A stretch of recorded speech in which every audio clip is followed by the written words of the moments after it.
About 2 months ago, I joined an Adoptees in Search of Their Birth Family group, and I was a fly on the wall.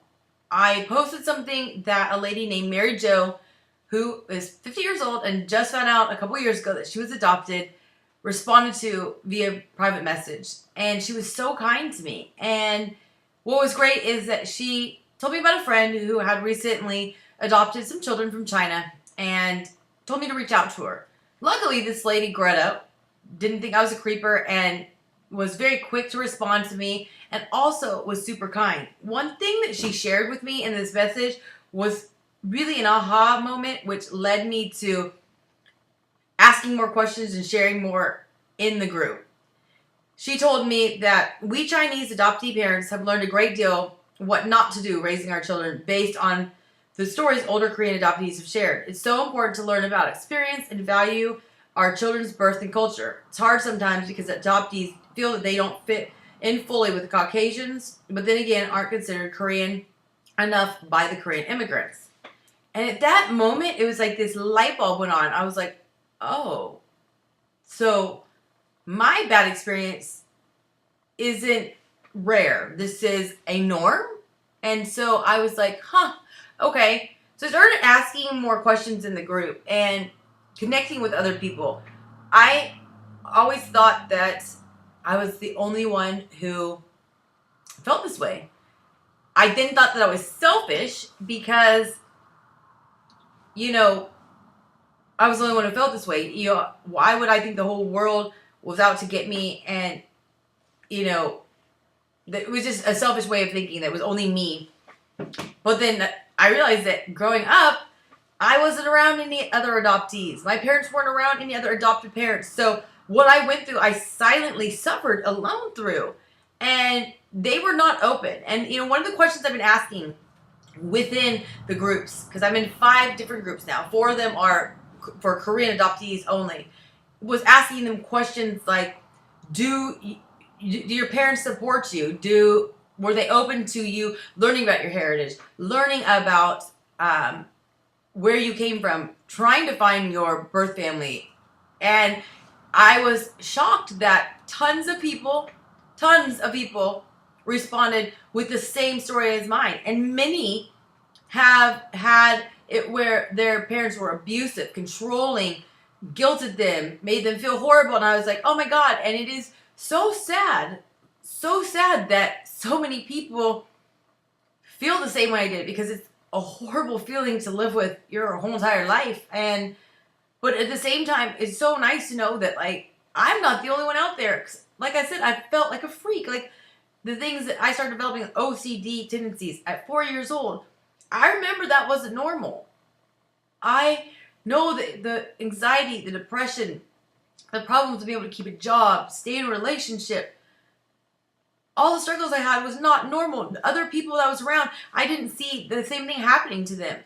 This feeling of loneliness and emptiness and something was missing. I always felt like I was wandering around looking for something that I lost and I couldn't remember what it was.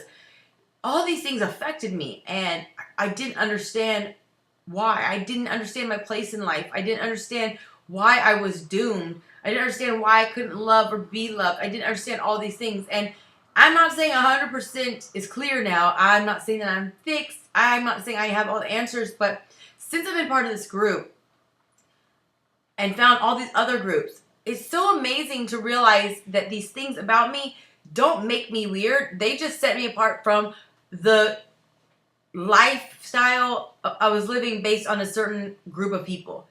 I realize now that my message can help other people. It can help me understand and identify when people are feeling hopeless and alone and lost and sad.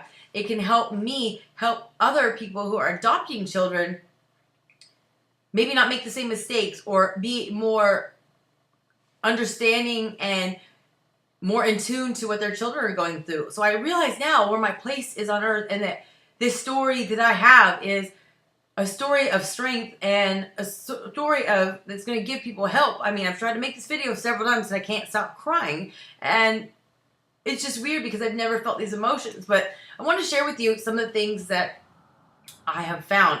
I could not have done this without my being more in tune with my emotions and understanding the power of support and the power of opening up to others. Because if it weren't for me becoming a Beachbody coach 3 years ago, everything that's happened has led up to this and made me more receptive, more able to process the emotions and the things that are going on and be more understanding of the people. You know, my whole entire life, I always felt unworthy. I always felt that I wasn't good enough. I always knew that what I was experiencing emotions wise and even my life, it didn't feel normal. So that tells you that just because something is your only normal and all you've ever known and you just deal with it, there's that part in you that's that instinct, and it's just, I guess, ingrained in all of us humans. You know what's not right. And it may take a long time to find what's right, but it is out there. So don't stop searching. But you know, I've said in like my blog that I wrote recently about depression and my whole story of depression, I always, you know, have felt that I never understood what love was until I became a parent. I didn't know what unconditional love was. I couldn't accept it, feel it, see it, and I never experienced it. I didn't realize till the other day, though, that I have. I was just around the wrong people and so blinded by the hurt and the pain of it. But, you know, I shared recently that around the age around 4, there were things that my adopted parents did and the way they treated me that just felt foreign and it felt forced. I didn't feel that connection to them. I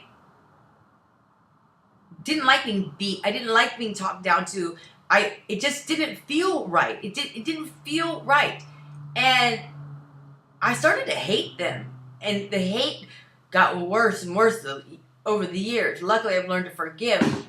But looking back, I remember saying, and I've shared this already, that when times were tough, I wish that I would have been left back and created to die. I was raised as Jehovah's Witness. As a small child, I was taught to pray, pray, pray. It didn't do any good. I remember praying to Jehovah, why did you give me these parents? Why? Like, I remember thinking, like, why did I have this life? And, you know, but never, ever, a day in my life did I ever say, why did my mother give me up? I was never angry at her. I never harbored any resentment.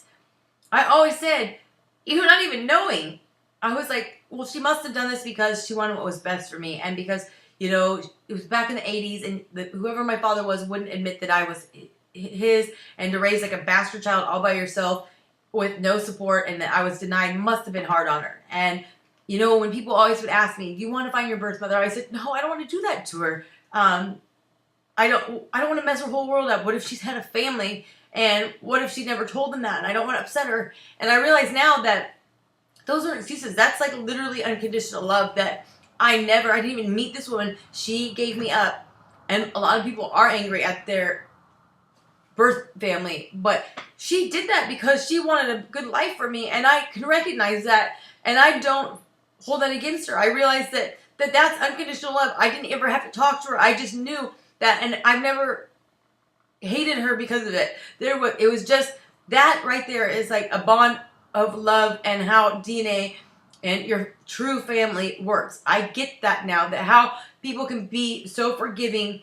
And I realized too that all my life, my adopted parents were so tough on me. They were so tough on me. I never understood that. And, you know, I've said before, I just think that they want to make my life miserable. But now I realized that I think any of the parties going in to adopt, like facing an adoption, the mother who gives up their child, the parents who are adopting, is that nobody's experienced this before most of the time, and they all go in with the best of intentions and the looking for the best scenario. They don't know, and nobody knows. It's the unknown. And I even know that after when I had Haley, I didn't know what was going on. Even having a second and third kid, I didn't know.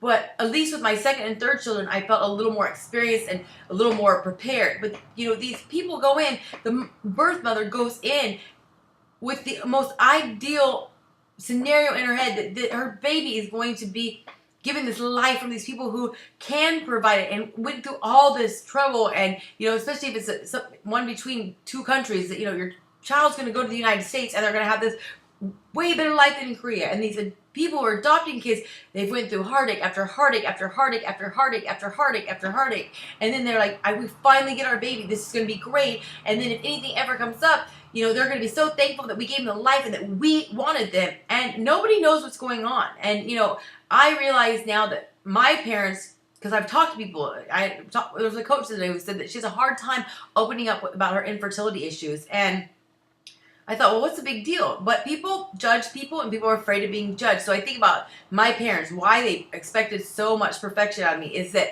basically for 10 years they couldn't have a baby. The people their age had already passed them up, had children that were older, and here they were, this childless couple. And people probably wondered, why can't you have a baby? Is it David? Is it Luana? Did they do something wrong? What's wrong with them? And then the last thing they wanted to do was adopt a child and then screw that kid up too. So it's like, oh, there's that childless couple who once they've even been given a baby and they still mess up. So all they had was all this time to just critique what instead of this ideal perfect child in their head based on their observations of what other people did and looking at things that are going on with kids.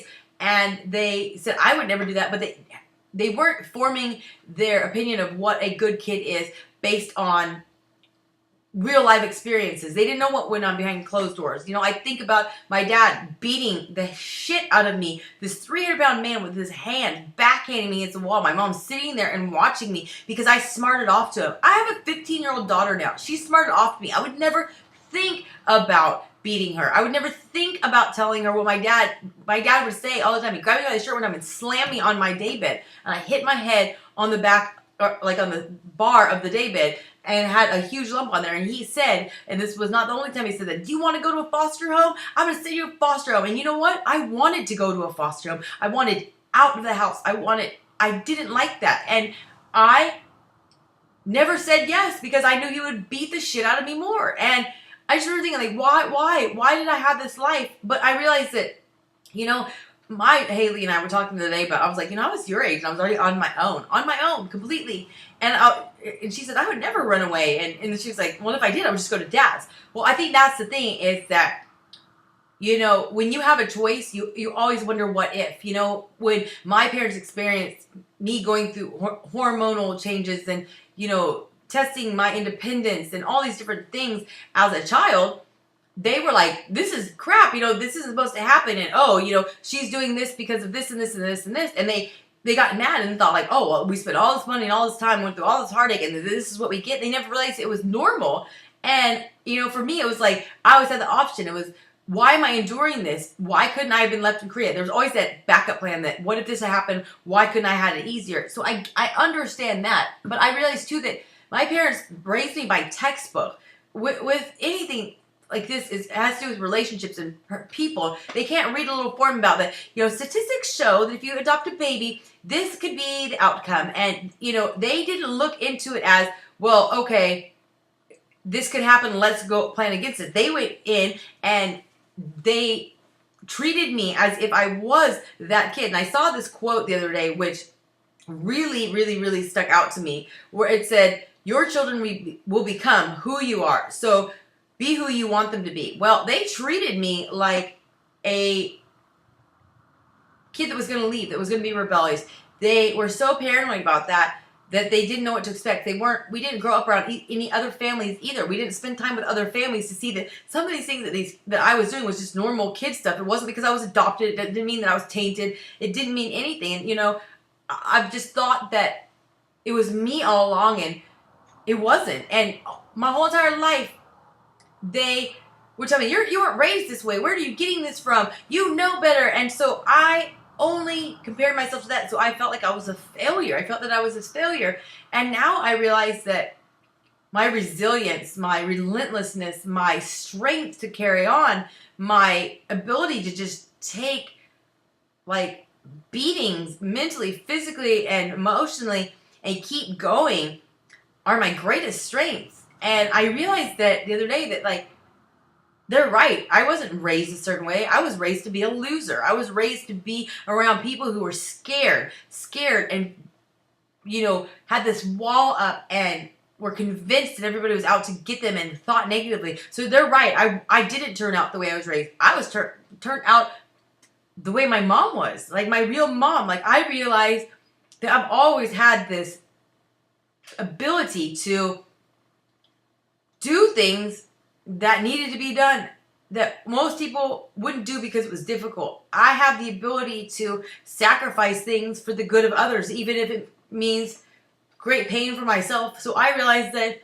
who I am came from her, and I don't need to know her or to have a relationship with her per se to know that I'm who I am, and it's my greatest quality, and it's not a bad thing anymore because of who my mother is. And I'm starting to realize things that I, people always say, like, you overthink things, meaning, I was told that my whole entire life, and now as I'm older and I'm a coach now and I work with people, and they're like, I've never seen somebody who thinks so deep and understands people so much. And I realize now that as a kid, I wasn't allowed to have friends. We weren't around other families. We didn't really talk about how I felt or anything like that. My parents didn't raise me. Like I said, they raised me by textbook. They didn't raise me, really, they didn't have any goals for me, so I don't know what they wanted from me. It was like they were raising me as if they knew that they wouldn't have me long.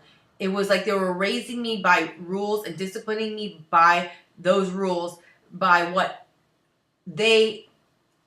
created and kept a life that was comfortable to them, not about how I would turn out as an adult. They didn't really have a longevity tied into the way they raised and treated me as far as how I think they saw our relationship. But I spent a lot of time by myself, and so all I had time to do was think. And I think people can relate that if you are given a scenario but you're not given all the details, all you can do is agonize over the different facets of why you felt this way, why you did this, and you just come up with these different scenarios to make sense, to just shut your brain down.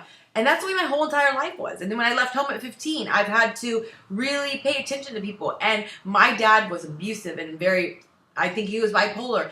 I found myself in situations like that over and over and over and over again. Like my one boss, Don, he was bipolar. He would throw stuff, scream, like throw chairs and pins and like cuss. And I would walk into the office every day and I'd like take this deep breath and I'd be like, oh God, what's it going to be like? And I'd have to just sit and watch quietly and observe the way he was acting, the way he was communicating. And then I would agonize for days if I had to ask him a question. And, and I found myself in a relationship with people like this my whole entire life, that it was like it was me versus them. And I've spent so much time just thinking and thinking and thinking and meditating and watching people and having to look at their body language and their mannerisms and their tone and their facial expressions to be able to know exactly how to go to them. And so my whole entire life, I've had nothing but time on my hand and nobody to help me process it or the emotions that I've just learned to just think deeply and sometimes I've thought too lately, like, really, is it that my mind is like so random and all over the place because I actually have ADD, or did I diagnose myself with that? And what it really was is just a lifetime of just mentally masturbating every situation because nobody ever gave me any details and nobody discussed it with me, and because I felt alone. I mean, which one is it? So there's all these like question marks in my life and things that I just don't understand, but I'm thankful for these groups because I'm realizing, like, I thought about it the other day, like, does anybody like suffer from like depression, anxiety, grinding their teeth, any of these things? And people are like, I mean, this huge outpouring of responses of like over 100 people who all experience all these things, self-sabotaging and self-destructive patterns of behavior, drug and alcohol addictions. Like I, have dealt with my whole entire life, not able to keep jobs, not being able to have, good relationships, abandonment issues, all these different things. And I'm like, oh my God. So I wasn't crazy. I was not certifiably nuts. It was not just hereditary or something genetic that my birth family passed down, but it was like something's wrong with me, but it was like, I wasn't the only one. This is kind of something that is a common symptom of amongst adoptees. So I felt like totally, it just changed everything. And there was just certain things that I've never been around Koreans, but we were talking, like somebody posted about some muscle. We have this weird muscle on our hand and different things that you don't see in, white people. And it was, I wish I had a penny for every time that I've been like, oh my God, me too. I thought I was the only one. And I realized the power of support and talking to people because of being in the health and fitness groups for the last 3 years and running them and seeing people who have suffered silently their whole entire life with their weight or, eating disorders or bad ways of, negative ways of thinking. And then now when they're in these groups and they feel like they can open up, they're like, oh my God, I'm not the only one. And it's so refreshing to know that you're not the only one, and that you can talk to other people and come up with ways to talk it out about how to deal with it, how to get better, why it started. And I mean, it is absolutely, absolutely freeing to know that I'm not the only one. One of the things that somebody said in here, which helped me understand why I feel the same way, or why I feel the way I did, is somebody said, I'm trying to find the post here.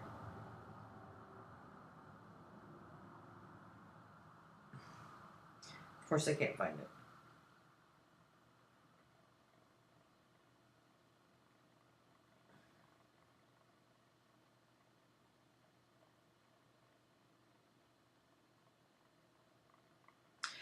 This person said, as a child, I encountered racism, and I vowed to not have anything to do with my Korean heritage. I never wanted to learn the language, eat the food, or engage in the culture because I just wanted to blend in and be as white as possible. Now, as I'm an adult, I feel a deep longing to know my heritage. I can feel it in my heart, this great aching for home. Has anyone else experienced this? And I think that, like I said in my last video, is that I was embarrassed about being adopted, about being Korean, because nobody else was out there. And now that we're older and we're maybe free from our families who weren't supportive or aren't supportive, that we now feel like this openness, and we found people who are like us. And I realized that there was people out there who are Korean who don't know how to do chopsticks either. So like the thing was kind of like what Greta was saying, is that we didn't fit in with the Caucasians, we didn't fit in with the Asians, so now there's us, our own little breed, and we get to talk it out. We get to share these things, so we don't have to fit in with the Caucasians. We don't have to fit in with the Koreans or the Asian people. We can fit in with ourselves, and we can talk about these things. And I still don't want to go back to Korea, but everybody's always said, you're so weird. Like, why you don't want to go find your birth parent? You don't want to go back to Korea? You don't know anything about the Korean culture? You've never eaten kimchi or whatever it is? And I'm like, I don't know. And it was like my whole entire life. It was like, I don't know. I don't know why I want to do it the way it is. Throughout my adoption, people, it feels like I've been alone, because people give me words of advice. Well, why didn't you do this? Well, you should do this. You should. Well, I think that you look like this, and I'm like, I don't know. Like, and I suffered alone. Nobody knew how I felt. Now I have this whole community of Korean adoptees who knew exactly what I went through, and we can talk about it. At least we feel normal, and like, it's so nice to feel normal. It just, you don't understand what it was like to do this, and nobody understood. Even Ryan tried to help me, but he couldn't. And like, for me, I finally, after everybody kept asking, why don't you do it? You should do it. And I'm like, I don't know. I didn't do it. It's just really hard. But I finally sent off my 23andMe kit today. And I sat there and cried the whole time I did it. And I think that's why I avoided it, because it was like, everything was like, unknown. I'm not sure. And I have to focus on the positive, that yes, I don't know, but hopefully this whole test and everything will help it, so I don't have to answer that. Because like, to me, it's so annoying to go to a nail shop and then say, oh, what are you? All these different rude things, or where are you from? Or, all these different, it's so annoying hearing it my whole entire life. Because white people don't go to a nail shop and get asked that questions. But I'm always like, I was born in Korea. Oh, you know the language, you eat the food, is your mom and dad from there, North Korea, South Korea, all these stupid freaking questions. And then I will always have to say, I don't know, I was adopted. And then start in the question, oh, well, you look more Japanese, you look more Filipino. I don't know. Like, I just would love to have the 23andMe kit, even if it helps nothing, but just tell me like what percentage I am, so I can be like, I'm Korean. Boom. And then leave it alone, and not have that what if, or people making guesses about my life. Because, like, I posted a picture on Facebook today. All I have about myself is this little photo album and this file of papers that are photocopies that I realize now aren't even all that have to do with my adoption. And then this little bag of spit, and this biohazard bag that I mailed off today. That's all I have to know about myself. Like, that's just unnerving. And like, I realize now that my place is, when I posted the other day about these symptoms, I was amazed at how many people are teeth grinders. Like, my whole entire life, from the time I was like 2 or 3, I've ground my teeth. Like, to the point that they're flat. Like, I don't even have eye teeth. They're like, there's cracks and fractures, and I only know one adult that says they've ground their teeth. I've had mouth guard after mouth guard, but like, all these people are teeth grinders. And I just kind of have this theory that it wasn't all Korean adoptees, it was adoptees in general. And it wasn't all adoptees that knew that they were adopted from birth. These people have done it. So I'm just thinking, like, is there a difference between the way we're loved by our real parents and the way we're loved by adopted parents? And like I said, there were things that were normal and I didn't know any difference, but that just never felt right. I never felt a connection to these people that like spent all this money and time and all these things, made me feel grateful for how I felt. But like, I knew the difference. Like I knew the difference between the way I was raised. Like, and I've always just thought, like, if they were so scared about that I was going to leave them and I was a waste of their time and money, why did they ever think it was fine to beat me? Like, why did my mom not stick up for me? Why did she sit on the ground on her hands and like on her knees and go, oh, while I'm watching my fat father beat me against the wall? Like, why? Like, why would they do that? Because that wasn't natural. Like, they didn't like me. They resented me. Like, if anybody ever touched my children, I would kill them if they laid a hand on them and they didn't stop. Like, I don't even have to think twice about it. I would never sit on my knees on the ground and watch one of my children be beat, even if it was by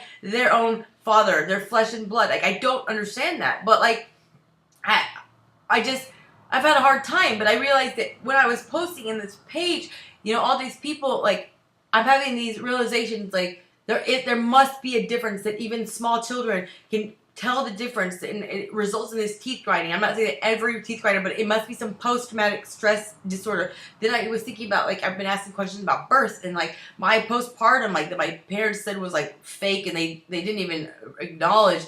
But, like, with Haley, I'm just wondering, was, like, is it because I didn't get to touch her right away? Because I didn't want to touch her. I'm like, I don't want to hold her. Like, I don't want her on me.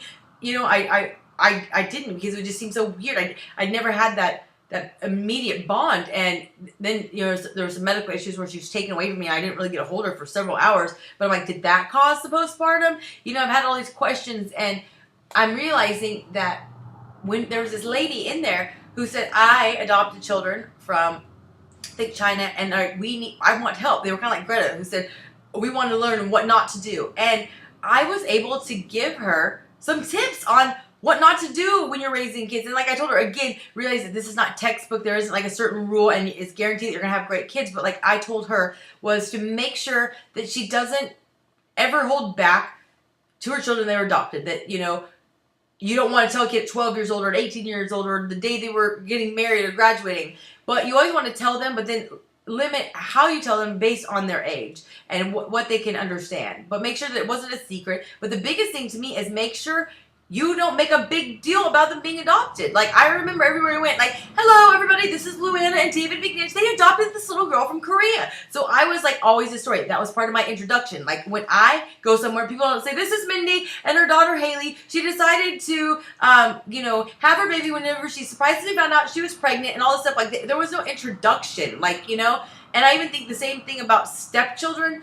That's a little different, but like, I hate it when I have to say, oh, this is my stepdaughter, Haley, and my stepson, Hunter. I hate to differentiate that. However, you have to do that when there's another parent involved so they don't think that you're claiming their kid. But I'm just saying, like, these things are, like, we're supposed to love these people like our own, but there's this big distinction, and you even see, there's this big thing about Angelina Jolie and Brad Pitt and all these people. They adopted these kids, but, we're supposed to feel like we are natural born children and loved. Like, that doesn't make sense. So, like, I really suggest to anybody who adopts children is to not make that part of their introduction and their label about them and not talk about it. Like I said, don't go to a dinner party or a barbecue function with all these couples and then sit around and talk about their adoption in front of these kids. Like, I hate answering those questions because, like, I don't interrogate anybody that I meet about their conception or their what led up to them existing. It was just like, this is where you are, maybe what town were you born or what year were you born in, but that's about it. Adopted people get interrogated all the time about who they are, why they're adopted. And I realized too that, like, my mom and dad never talked about my birth mother. All they ever would say was, we're so glad you were born. They would never even acknowledge that why my birth mother gave me up. I was 12 and it was this big traumatic introduction of the little bit that I know. And I don't even know if my dad knows how this thing went down. But, like, I was like, make sure that if you know why your child was given up for adoption, that you reiterate all the time that, to whoever your kid is, that you were given up because of this or this and this, and this is the information you have. You were loved. And make sure, even if you don't know a story, that you tell that child that they were loved and that they don't have to come up with their own conclusion. Luckily, I had that conclusion that my mom did it because she wanted to. And maybe that was just that undeniable, unconditional love. But make sure you tell their child that. Make sure you don't just completely void out the existence of their mother, so that they know that, so that their existence and who brought them into this world is not a bad thing. I always think about my friend Leah. Her and her husband adopted a little boy, and I hate to bring the whole story up, but they're always so clear to always say that, we are so thankful that we got Carter. We're thankful for his mom, and we've met her, and she's an amazing person. And they have all this information, at least from her. I don't know about his birth father, but they can tell Carter, so that there's no question marks. I think the biggest thing is why adoption, I think, is a lot harder for women to a degree, is because we're reminded all the time. Every year we go to the gynecologist, when we have babies, every doctor's appointment, every time we check into the hospital, it's there. So we have these reminders. I do think it's harder for men because they don't verbalize or talk about their emotions as much as women do. I don't think it's harder or better or worse for a man or woman, but I will say there's a lot more reminders for women. But, I was able to give her all these tips, and like I told her, is just make sure that you treat all of your kids differently as individuals, and not just do a textbook, this is the way we're going to raise you, and it's open, free for all, that every kid's different, and that everybody reacts differently. And, I use the color code to work with the team that I've assembled through Beachbody, and I use it on my kids to know what motivates them, how to communicate to them how they respond. And so I suggested that to her, and I realize now that my story, I can't fix the way I was raised. I can't fix what happened to me. I can only work on being better.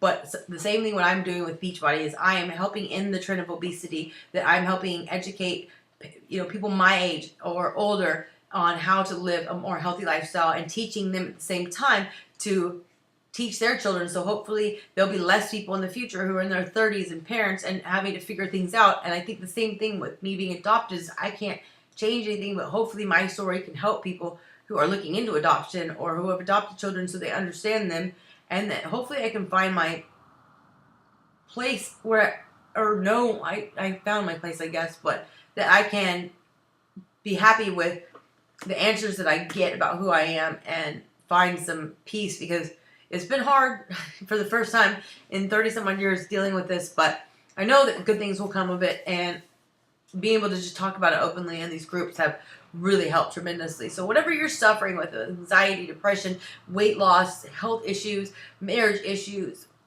whatever it is, know that there's people out there that you can find for support, and when you do that, you can feel normal, find closure, get different people's perspective and views that you may not have thought about, and it will help you heal.